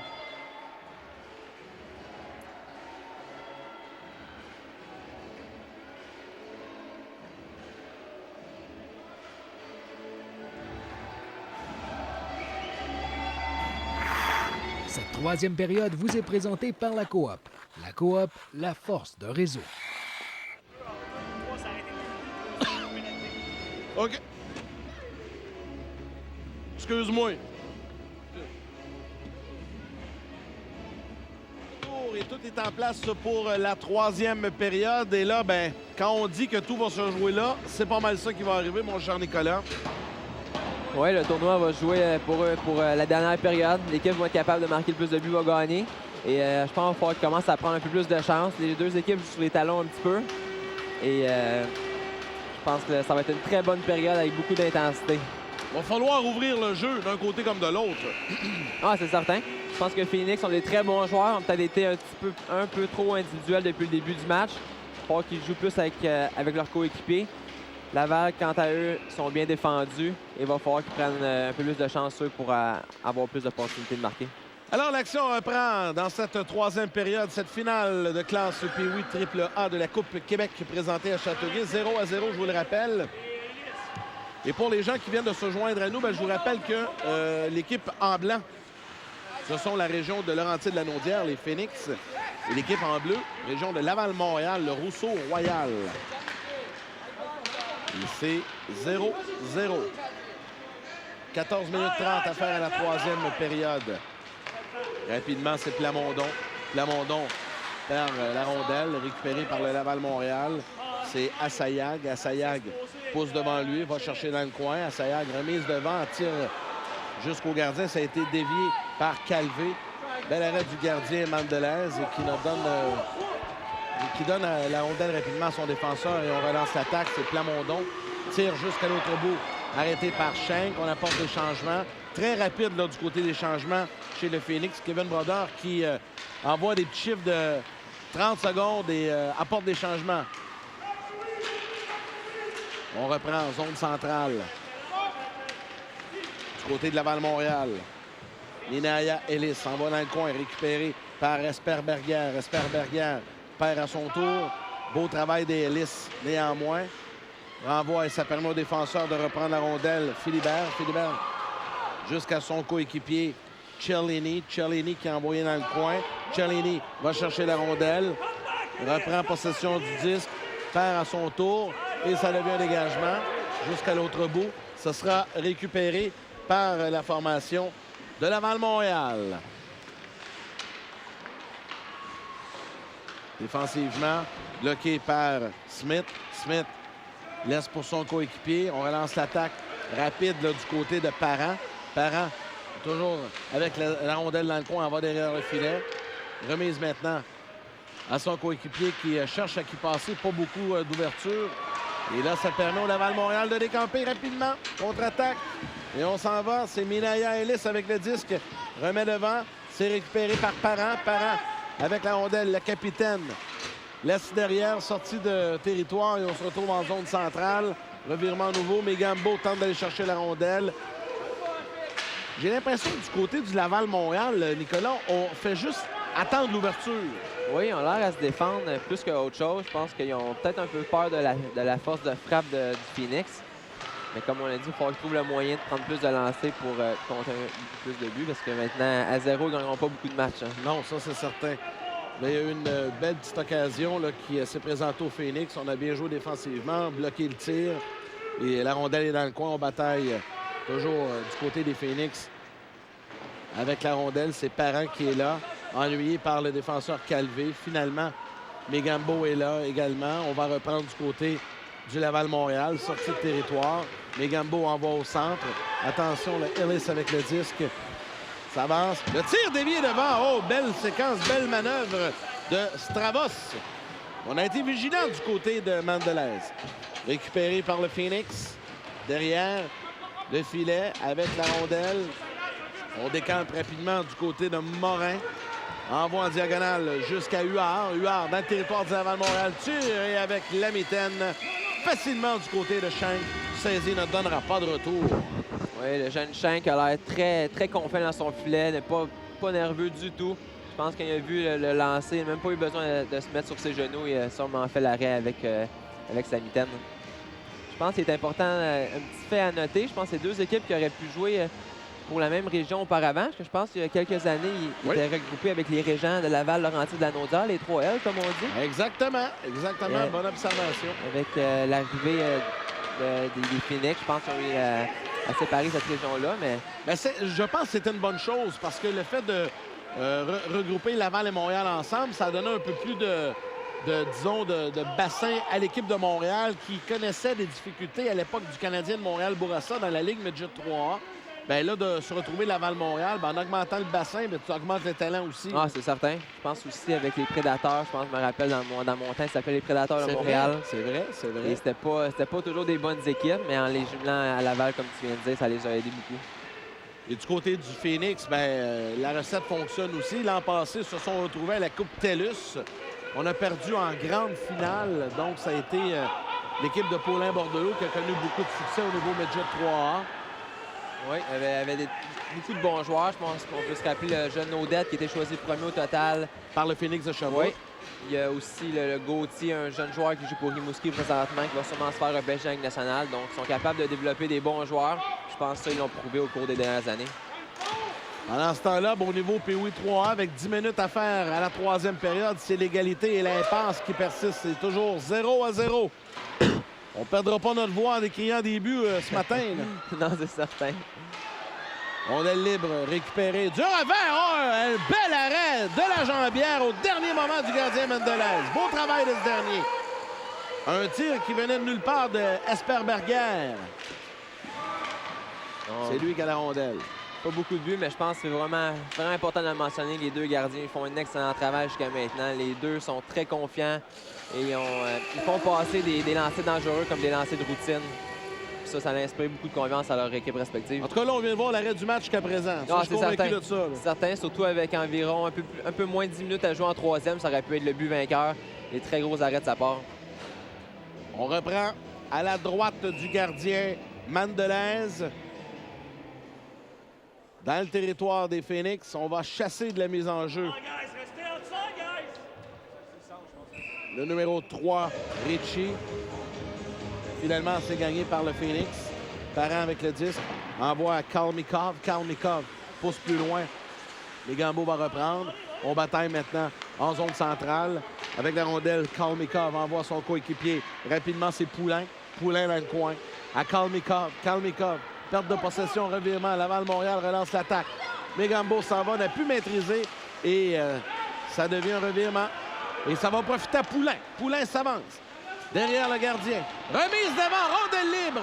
Du revers, l'arrêt du gardien. Et ça sera récupéré dans le coin par le Laval-Montréal. Autre chance de marquer pour le Phoenix. On n'est pas capable de faire scintiller la lumière rouge, ni d'un côté ni de l'autre. Le jeune Schenk a vu son opposant faire un très bon arrêt auparavant. Je pense que c'est à son tour maintenant de faire un arrêt pour garder son équipe dans le match. Récupéré maintenant en défensive par Jarry. Jarry s'est bloqué. Un tir, on renvoie dans le coin. Finalement, Poulain va chercher la rondelle, remet au défenseur, remise devant. Ça sera repris par Laval-Montréal. Ritchie. Ritchie avec la rondelle. Le long de la rampe. Tente la sortie de territoire, bloqué par le Phoenix. Parent va reprendre. Parent, aux belles remises à Kalmikov. Kalmikov n'a pu maîtriser. Ça permet au Laval-Montréal de compléter la sortie de territoire. À la ligne bleue, du revers vers Jarry. Jarry renvoie devant, récupéré par Daudelin. Daudelin pour Parent. Le jeu avorte. C'est repris maintenant en zone centrale On s'échange la rondelle avec qui mieux, mais le dégagement de Daudelin jusqu'à l'autre bout. On apporte des changements rapides du côté des Phoenix. Laval-Montréal reprennent possession. C'est Loïc Géry avec la rondelle.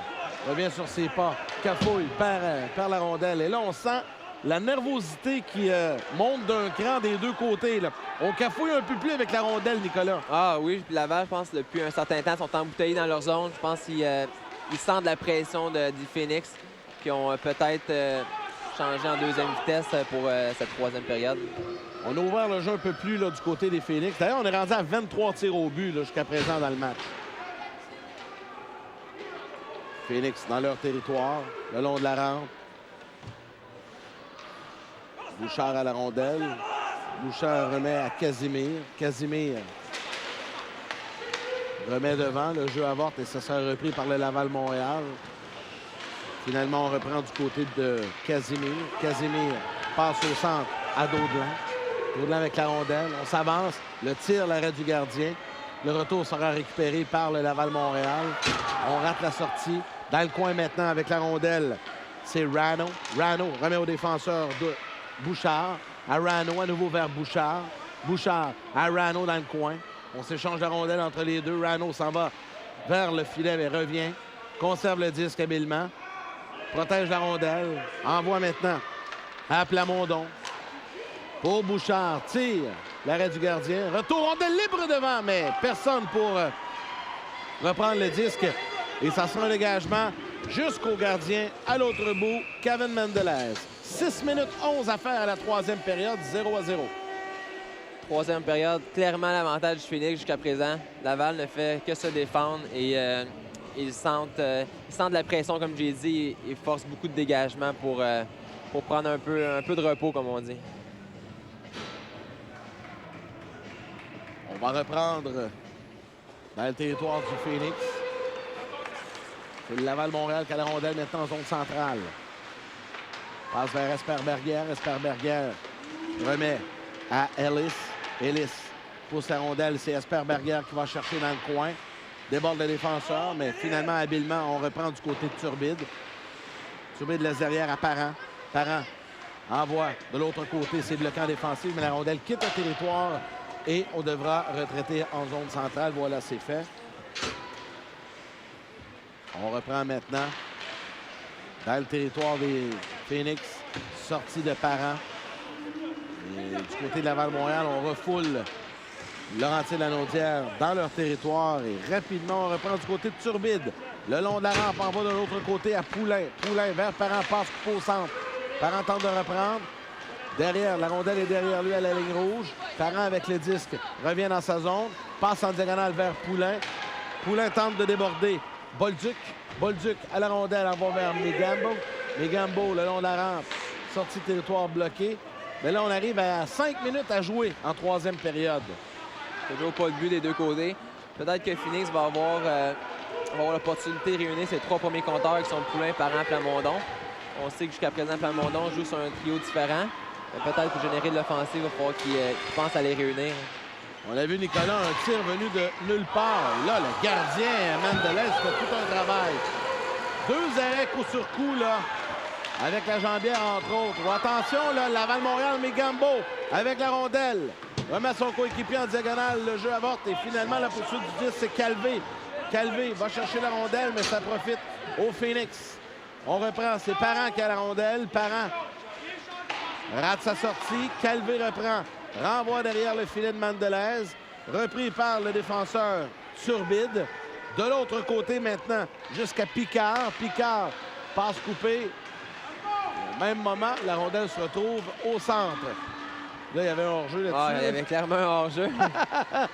Numéro 8 dans Sayag qui, disons, c'était assez évident.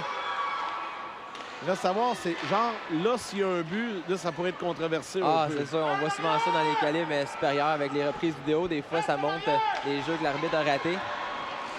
Et là, finalement, sortie de territoire, donc, il n'y aura pas d'incident. Il n'y aura pas de dégâts dans ce cas-ci. Oh, attention, là, Morin tente de déborder le défenseur. Beau jeu en défensive du Laval-Montréal. On reprend, tire. Rondelle sautillante se retrouve dans le coin. Morin va chercher la rondelle. 3 minutes 20 à faire à la troisième période et possiblement au match. Le tir, l'arrêt du gardien qui ne donnera pas de retour. Shank saisit la rondelle et on va reprendre. Bon, en tout cas, une chose est sûre, c'est qu'on a eu droit à tout un match dans ce Pee-Wee 3. Non, je pense que les gardiens ont fait un très bon travail. Phoenix qui prend des très bons lancers. Mais comme on dit, quand le gardien voit la rondelle, c'est facile pour lui de l'arrêter. Donc peut-être un manque de trafic en avant de lui durant le match. Mais non, je pense que c'est deux équipes qui ont montré la qualité de leur jeu jusqu'à présent. Et deux très bonnes équipes. Jusqu'à maintenant, 0-0, ça indique que leurs forces sont environ au même niveau. On reprend en zone centrale, le Laval-Montréal. On avait repéré au centre. Attention, là, on s'en va un contre un. On tente de déborder. On s'avance. Le tir, l'arrêt encore une fois de la jambière. C'est un tir de Stravos. Mendelez, en tout cas, avec la jambière, est assez habile. Hein? Ah, on voit qu'il y a un gros gabarit. Qu'on parlait tantôt des jeunes qui se développaient un peu plus tôt. Lui, il a quand même eu une petite croissance assez rapidement. Et il court beaucoup d'espace dans le filet. Il est très bon avec ses jambières. Si du côté du Phoenix, on était dominant, bien là, disons que dans les dernières minutes, le Laval-Montréal a eu de belles chances de marquer.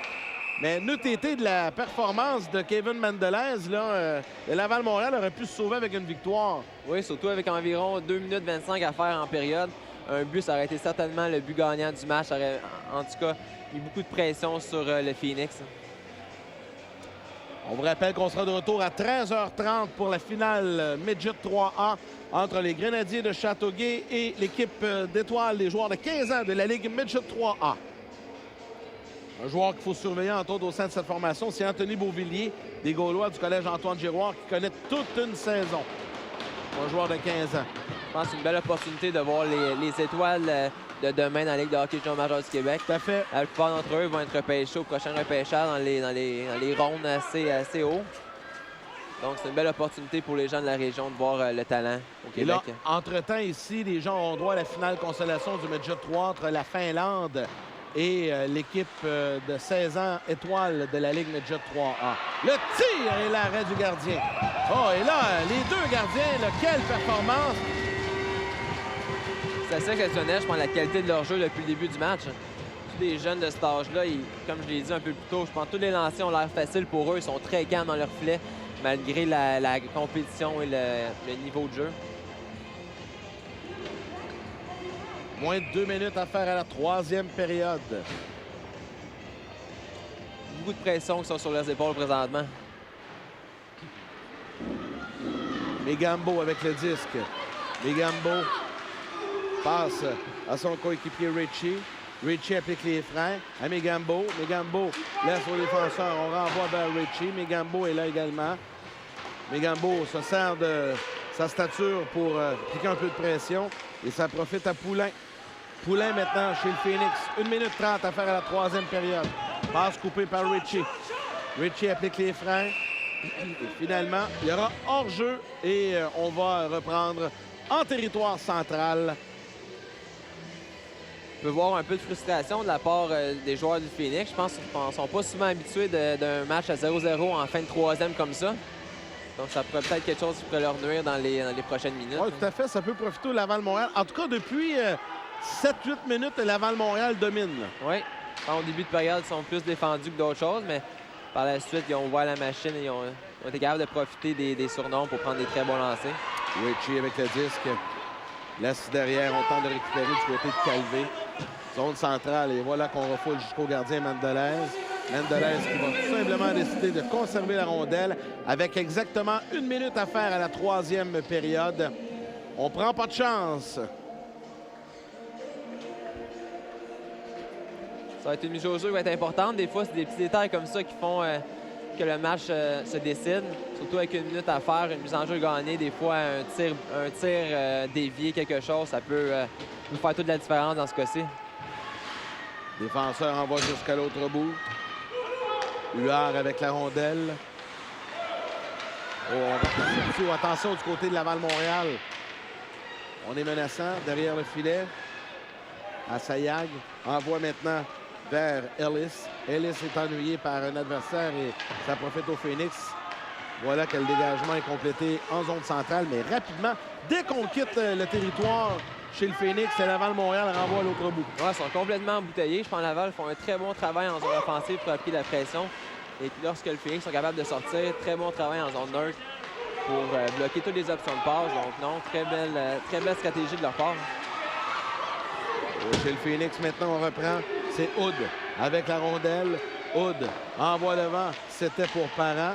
Bloqué par le gardien. 5 secondes à faire à la troisième période. Et c'est là-dessus que va se... Oh, il reste une seconde. On a sifflé au dernier moment. Le temps de prendre un lancer peut-être. Un lancer rapide.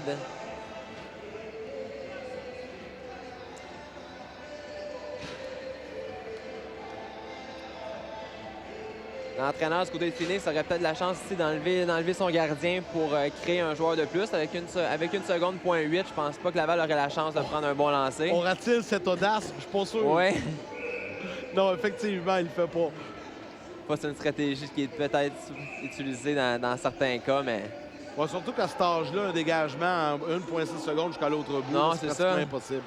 Ah, mais on a quand même eu un tir au but du côté du Phoenix.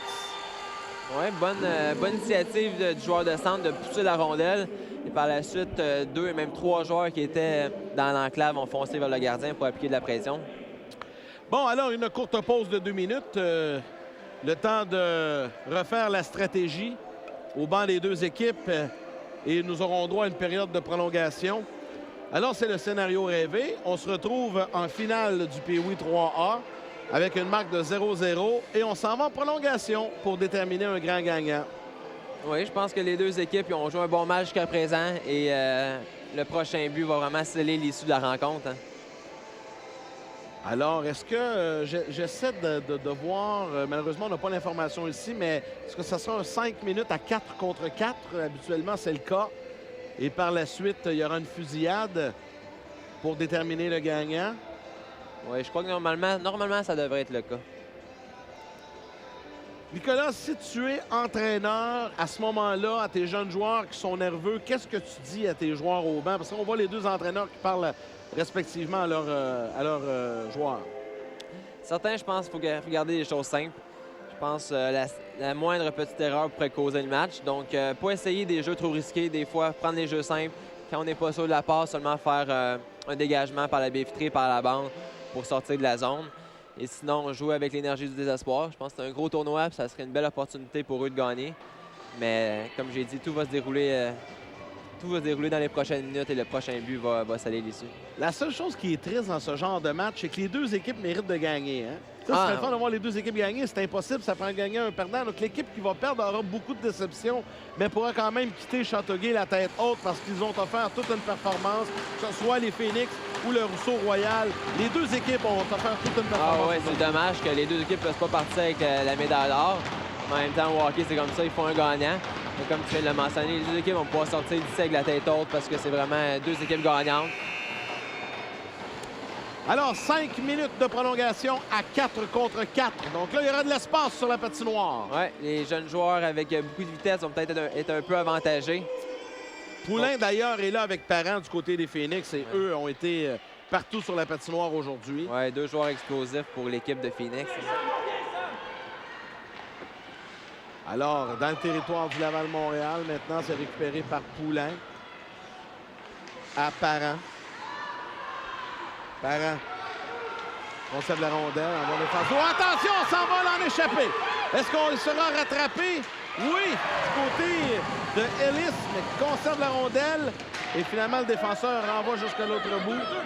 Beau repli défensif là, chez le Phoenix. Oui, beau repli du jeune Parent.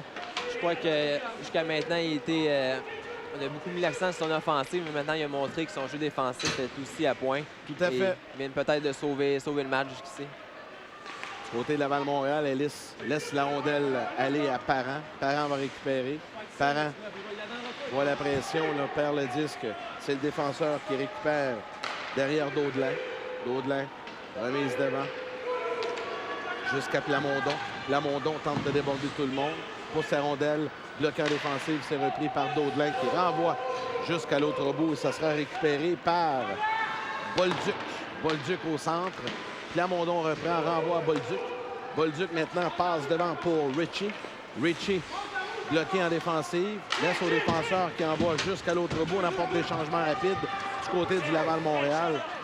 Et là, on relance l'attaque chez les Phoenix en zone centrale. Belle passe vers Plamondon. Plamondon dans le territoire ennemi. S'installe, applique les freins, regarde les options. Pas beaucoup d'ouverture. On joue bien défensivement du côté du Laval-Montréal. 3 minutes 10 à faire à la prolongation. 0-0, je vous le rappelle. Derrière le filet, c'est le grand numéro 20, Gamache, qui est là. Gamache en bas devant.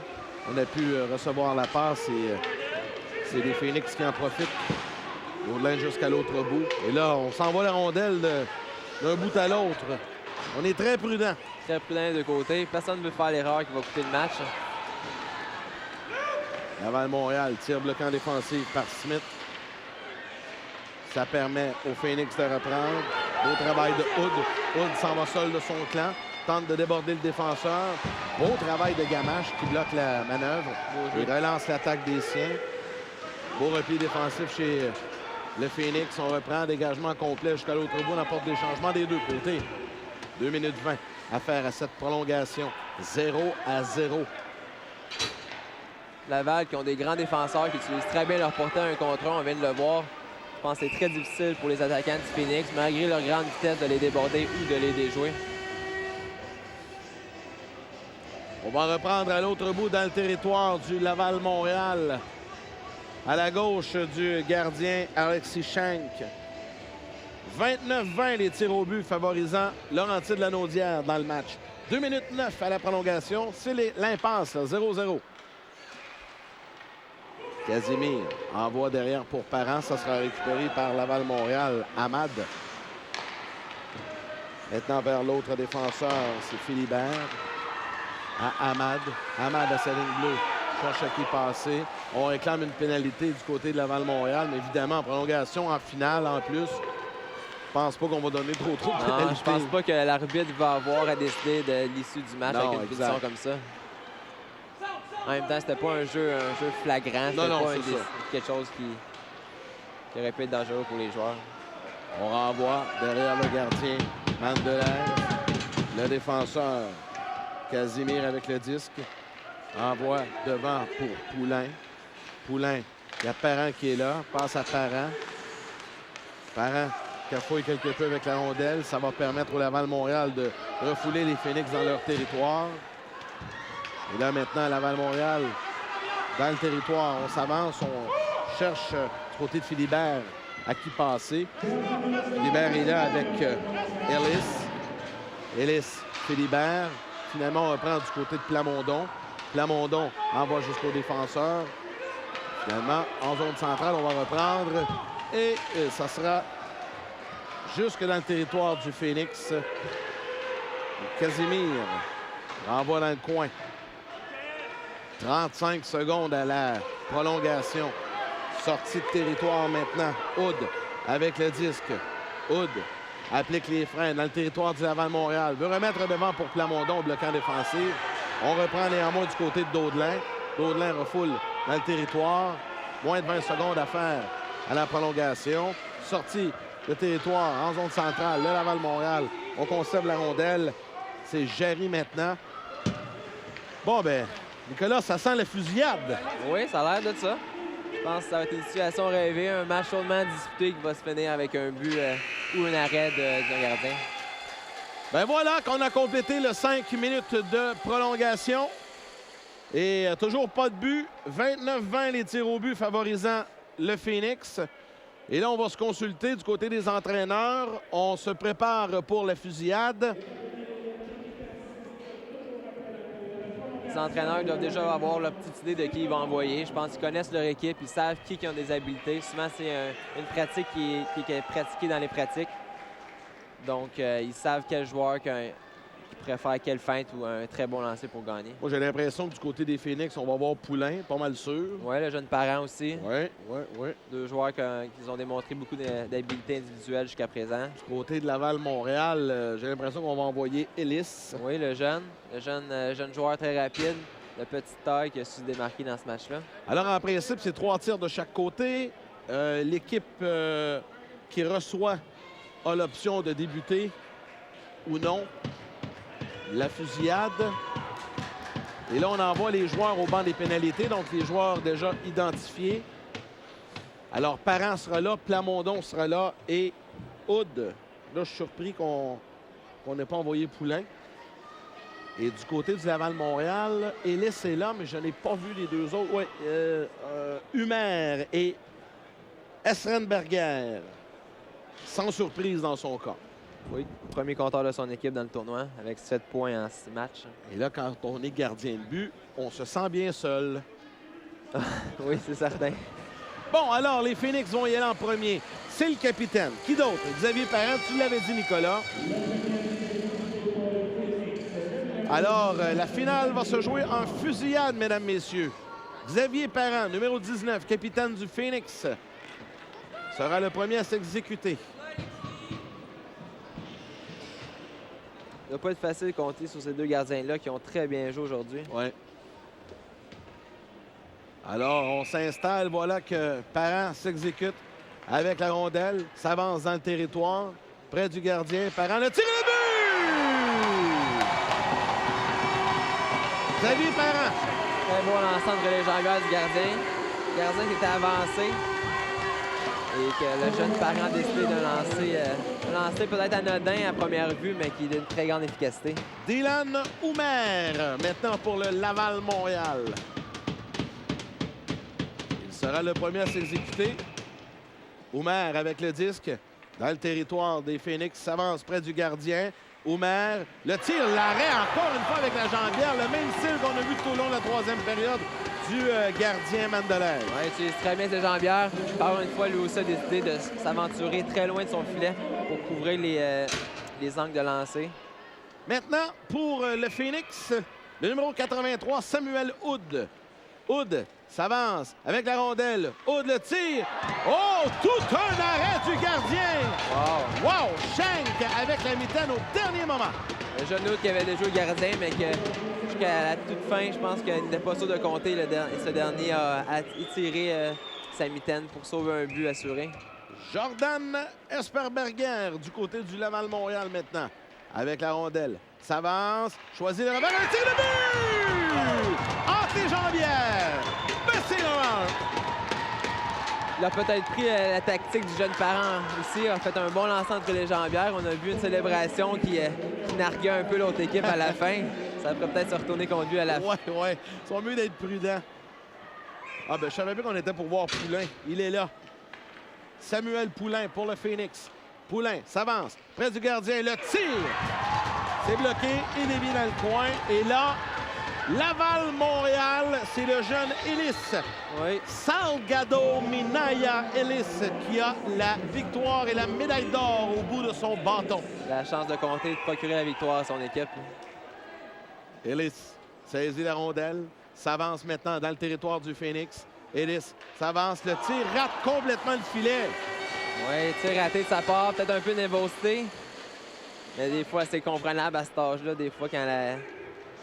On va dire une chose, Nicolas, ça se poursuit. Même en fusillade, on ne fait pas de mètre. Non, deux équipes qui se ressemblent. Deux très bons gardiens, des attaquants qui ont beaucoup d'habileté. Maintenant, du côté des Phoenix, Johan Plamondon. Plamondon à la victoire, lui aussi, peut-être au bout de son bâton. Pas très rapide là-dessus. Avance, hésite quelque peu. Le tir de but du revers. Moi, ça m'a surpris. Hein? Il était pas très rapide. Lui aussi, il va de quelques gestes un peu pour... Disons que faut pas en mettre trop non plus. Là. Pas plus que le client demande. Non, mais en même temps, quand on voit dans la Ligue nationale des sûr. joueurs comme des Ovechkin comme ça qui ont popularisé les figures après un but. Alors, du côté du Laval-Montréal, on envoie le numéro 7, Michael Calvé. Et dans son cas, on n'a pas le choix, ça prend un but. Oui, ça doit le marquer. Et je ne sais pas quelle tactique il va utiliser, soit lancer ou soit déjouer, mais le gardien du Phoenix a très bien fait jusqu'à présent. Alors, Calvé, avec la rondelle, se doit de marquer absolument. S'avance, près du gardien. Calvé, le tir et l'arrêt du gardien. Kevin Mandelez et les Phoenix de Laurentide-Lanaudière remportent la victoire 2-1 en fusillade sur le 4e tir. Et voilà, champion de cette première édition de la Coupe Québec 3A. Une belle performance. Mais Nicolas, du côté du Laval-Montréal, là, on ne peut pas être déçu. Ils ont offert toute une performance, tout un match. Non, comme on a dit un peu plus tôt, je pense que c'est deux équipes gagnantes.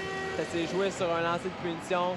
Tout peut arriver dans ces moments-là, mais Laval doit se retirer avec la tête haute parce qu'ils ont fait une très belle performance aujourd'hui. Alors, pendant qu'ici, on va procéder aux cérémonies remises de la Coupe Québec Pee-Wee 3A, on va nous jeter un coup d'œil du côté du sommaire. Le sommaire du match. Une présentation du lait. Le lait au chocolat, entraînante source d'énergie pour tous les athlètes. Alors, Nicolas, le sommaire complet du match d'aujourd'hui, relativement simple. Ça se termine 1-0, mais avec les buts en fusillade, disons que c'est 2-1. Là. Oui, 0-0 en temps réglementaire, mais le jeune Parent et Plamondon ont compté pour le Phoenix et le jeune Esrema Barguère a compté pour Laval. Donc, Phoenix a soutiré la victoire, a fini le match avec 29 tirs au but comparativement à 20 pour Laval. Donc, on voit que les deux équipes étaient des qualités égales, si on peut dire. Alors voilà pour le sommaire, tandis que au niveau de la patinoire, le président Gaston Terrien de la Ligue Midget 3A va procéder aux remises des différentes médailles et différents prix. Joueurs du match, remise de la Coupe Québec.